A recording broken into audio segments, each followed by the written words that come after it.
Merci pour votre fidélité à Prestige TV pour vous informer.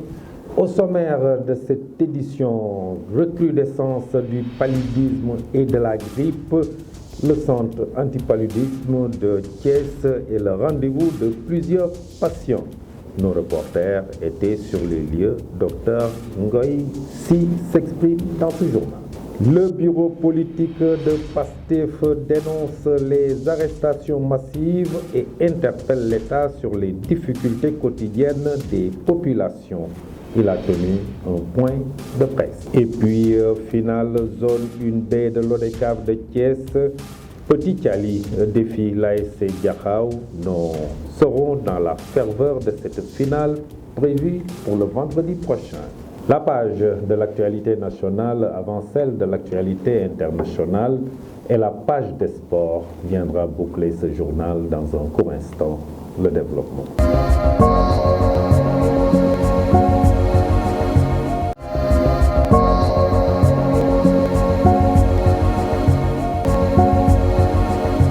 Mesdames, Mademoiselles, Messieurs, bonsoir et bienvenue dans ce journal que nous ouvrons avec le point Covid du jour. Le ministère de la Santé et de l'Action sociale a fait le point sur la situation virologique du jour.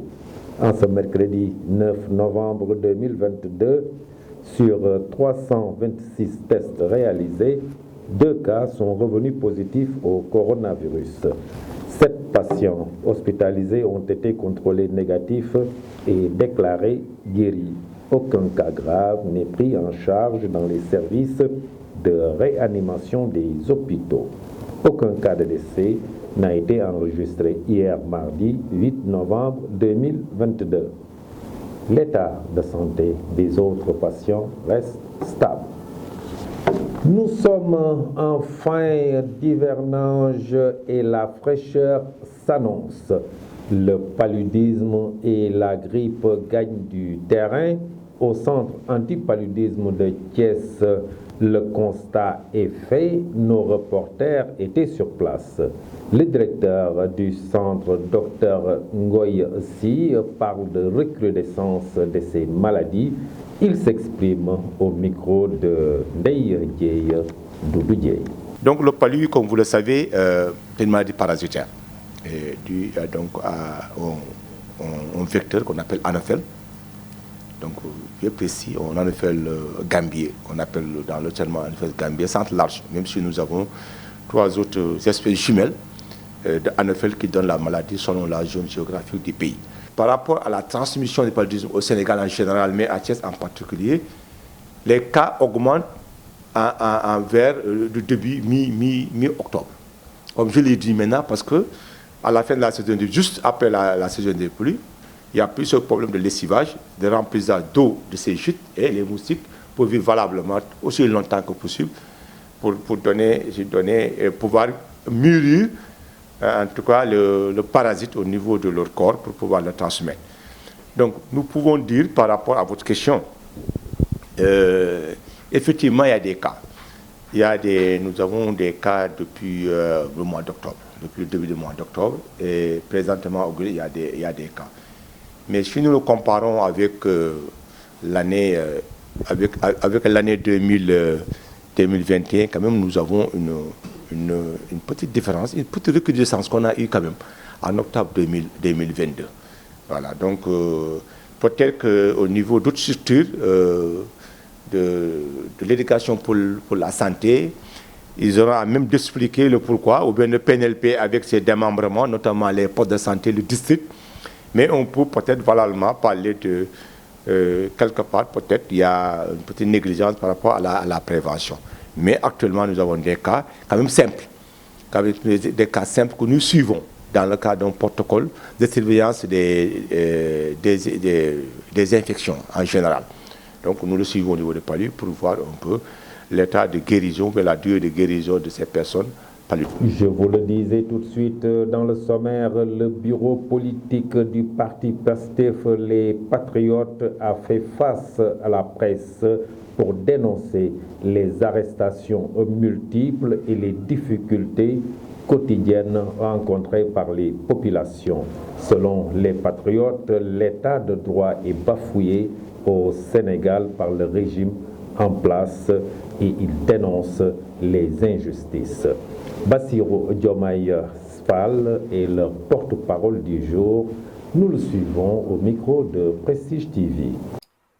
Le peuple sénégalais est perdu devant l'absence de solutions ou devant les fausses solutions proposées par le gouvernement, à savoir des baisses annoncées qui ne s'arrêteront que sur le papier. On note des arrestations tous azimuts de lanceurs d'alerte et d'activistes pour des délits d'opinion.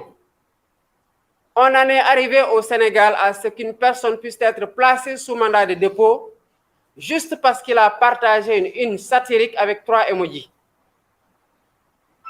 Les réseaux sociaux sont devenus un terrain de chasse pour le gouvernement. Brimade, brutalisation, comme je le disais tantôt, de journalistes et donc tentative de musulmans de la presse debout. À cela, on note ou s'ajoutent les tortures exercées sur les personnes arrêtées, dont certaines, comme nous l'avons noté dans un passé récent, ont perdu la vie. Ce tableau sombre, d'ailleurs non exhaustif, loin de rendre compte de la force du régime en place, renseigne plutôt sur son agonie. Il n'y a qu'un régime finissant qui se comporte de la sorte.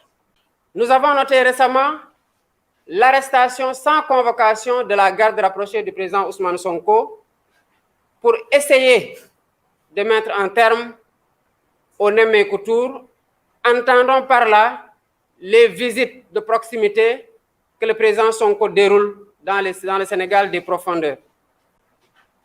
Je voudrais dire ici, au nom du bureau politique de PASTEF, les Patriotes, que cette dynamique victorieuse dans la perspective de 2024, à savoir le Nemmeeku Tour, va se poursuivre. Et puis, finale de la zone 1B de l'ODCAV de Thiès, à l'affiche Petit Thiali, défie l'ASC Diakhao. Cette finale s'annonce difficile. Les supporters des deux camps préparent cette fête activement. Nous sommes dans la ferveur de cette finale prévue pour le vendredi 13 novembre 2022 au stade Maniang Soumaré de Thiès à partir de 21h. Dans la ferveur de cette finale, reportage Ndeye Doudou Dieye. La grande finale des Navétanes de la zone 1B de l'ODCAV de Thiès opposera les deux ASC finalistes, Diakhao et Petit Thiali. Dans ce cadre, les deux équipes sont en pleine préparation. L'équipe de Diakhao reste confiante et estime qu'elle remportera sans doute cette finale. Nous préparons la finale sur tous les plans, que ce soit avec les joueurs, que ce soit avec les entraîneurs. Nous préparons tous et vous pouvez constater même l'ambiance du quartier. Comme on a l'habitude de le dire, la finale ne se joue pas, ça se gagne. Et nous avons l'intention de gagner cette finale. Même si les habitants de Diakhao espèrent remporter la finale, ceux de Petit Thiali affirment le contraire. Ce match pour nous est un match de revanche parce que nous avons eu un match avec cette équipe de Diakhao en phase de poule et ils nous ont battus. Maintenant, quiconque constate ce qui s'est passé pendant ce match saura que nous avons failli quelque part. Et maintenant, cette fois-ci, nous comptons vraiment remporter cette finale. Nous allons la gagner. Cependant, les habitants des deux différents quartiers insistent sur le fair play et invitent les jeunes à ne pas s'adonner à la violence au cours de cette finale. Cette finale compte bien aux yeux des Thiali, ça compte aussi aux yeux de ceux qui sont à Diakhao. Maintenant, tout ce qu'on demande, c'est que ça se joue dans le fair play. Mais quoi qu'il en soit, nous, ce qu'on prie, c'est de remporter cette finale, quelle qu'en soit l'issue. Mais c'est que ça se joue dans la discipline, c'est ça qu'on demande. Mais on désire vraiment remporter cette finale. Et nous insistons toujours sur le fair play. Et qu'on sache tous que c'est seulement du sport et que c'est le foot qui gagne. En somme, les habitants de Diakhao et Petit Thialy espèrent que cette grande finale se jouera dans la discipline et le fair play. Pour ce faire, la responsabilité des deux ASC est engagée. Reste à savoir si les paroles seront accompagnées par les pratiques et que le meilleur gagne. Le chef de l'État, son Excellence Macky Sall, annonce une baisse des prix des denrées de première nécessité, des inscriptions dans le moyen secondaire et du loyer. Selon les consomméristes, cette baisse est insignifiante malgré que la population s'attendait à cette baisse. L'association des consommateurs Lascosem Thiès pense que l'État doit faire plus et mieux pour protéger le pouvoir d'achat des populations. Cyré Ballo Diallo est le secrétaire général de l'Ascosem Thiès. Il s'exprime au micro de Mandiram Sissegaye Cherfal. Pour dire que le format qui a été adopté au niveau des consommateurs n'était pas un format vraiment crédible, si je puis m'exprimer ainsi. Parce qu'il fallait d'abord réunir les associations de consommateurs classiques qui étaient constamment sur le terrain pour se battre. Ensuite, réunir les grossistes, réunir les industriels, maintenant faire une synthèse de toutes les déclarations pour pouvoir prendre les décisions adéquates, appropriées et durables. Là où je suis plus satisfait, c'est moi-même qui avais porté, et je l'ai toujours porté, ce sont les frais d'inscription scolaire qui sont considérablement revus à la baisse. À l'école, au préscolaire et à l'élémentaire, c'est gratuit. Au niveau du moyen secondaire, ça va varier entre 3 000 francs et 4 000 francs. Mais là encore, je crois qu'il faudrait que les collectivités locales, les mairies, puissent accompagner les établissements dans leurs compétences. Parce que leurs compétences, ils doivent assister en termes d'électricité, de prise en charge électrique, de prise en charge d'eau, les établissements scolaires. Mais également qu'il y ait une gestion très rigoureuse de cette gestion-là. Comme quoi, on n'excluait pas de faire une marche contre la vie chère. Maintenant, ce sera en fonction des résultats des baisses sur le terrain. Il ne faut pas continuer à abuser de la confiance des populations. On a parlé de ces rencontres, finalement, il n'y a pas de solution. On prendra nos responsabilités, on l'avait décrété, on avait préféré surseoir à cette mesure pour éviter toute récupération politique ou toute pénétration politique. On l'a mis de côté. D'éveiller les populations par rapport à ça pour que véritablement les populations puissent vivre décemment de ce qu'ils ont.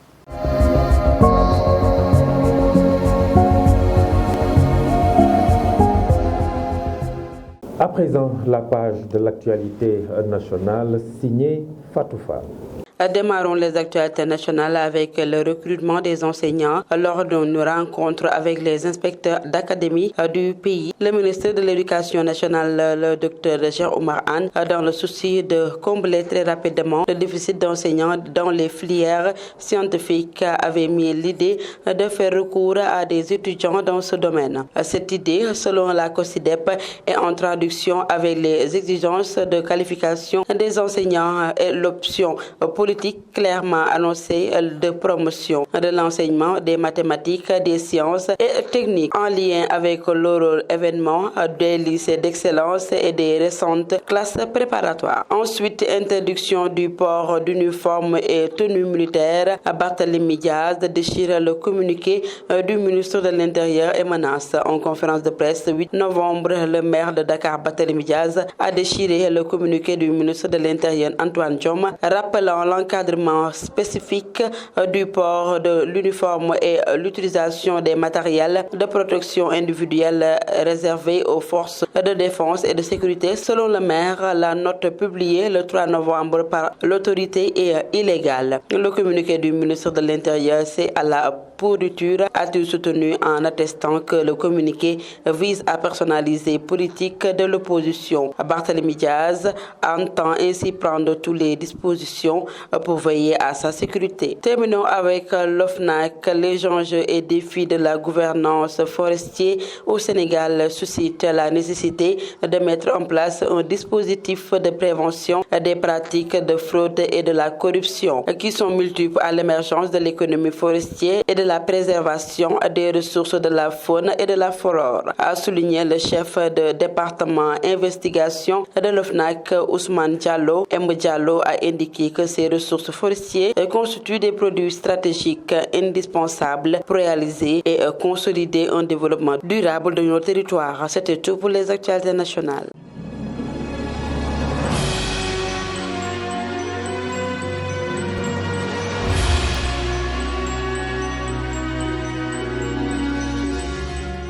Et sur l'international, un round-up, Mambiram Sissegaï. L'actualité internationale, dans une déclaration en tasmachèque, langue des Touaregs circulant abondamment sur les réseaux sociaux, El Hadj Aggamou, général de l'armée malienne et figure importante du groupe d'autodéfense Touareg de la tribu des Igmon et alliés Gacha, appelle les jeunes Touaregs du Mali et de l'extérieur à se rendre rapidement à Gao pour protéger la ville contre les djihadistes du groupe État islamique dans le Grand Sahara.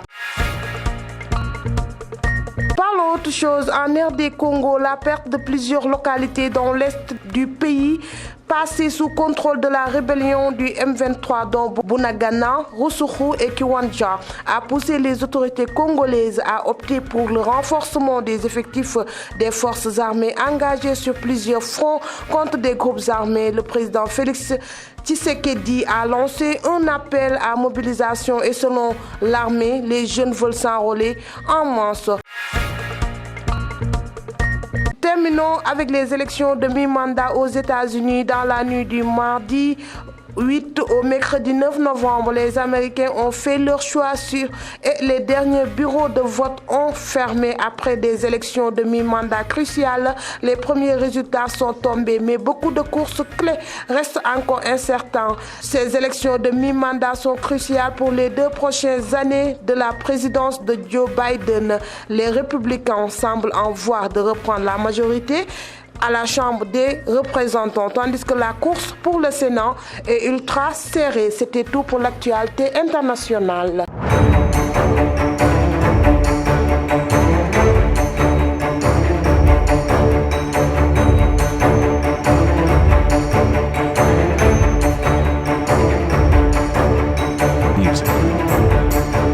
Et dans la page de l'actualité sportive, Mamadou Saturne Dior. L'actualité sportive sur Prestige TV que nous démarrons par l'international sénégalais. Pas de grosse inquiétude pour Sadio Mané et le Sénégal à moins de 2 semaines du début de la Coupe du Monde. L'attaquant de Bayern de Munich s'est sorti sur blessure ce mardi après 20 minutes lors de la victoire contre le Werder de Brême 6-1. Il se tenait son genou droit. Finalement, les nouvelles semblent bonnes après cette grosse frayeur.